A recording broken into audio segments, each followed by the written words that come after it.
Hi everyone, Professor Duncan. I'm going to go over our HN 200 Survey of Social Problems Unit 9 assignment.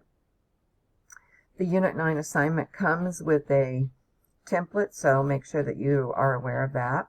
Erase all of the font that's in the template, all the red font. So your assignment for this particular paper, you have advocating for change, which is what we're doing. We're advocating for change within families that have challenging issues in the home.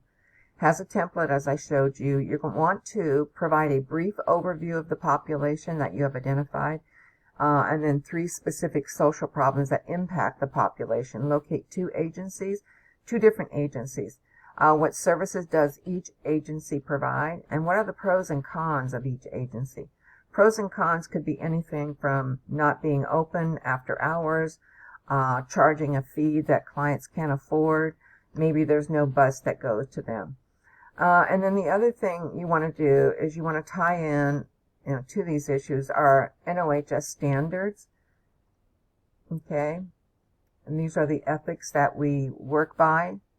So take a look at those. Let's go back here and then identify 2 basic skills a human services professional might need in order to work with this population. Explain in detail why these skills are needed. Describe 2 possible interventions or tasks that you might be involved in with working with this population.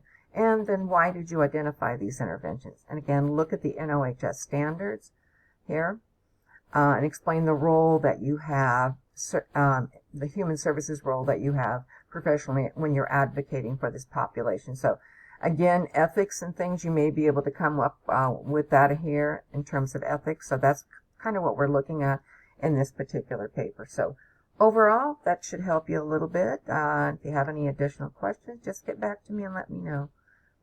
Have a good one, everybody.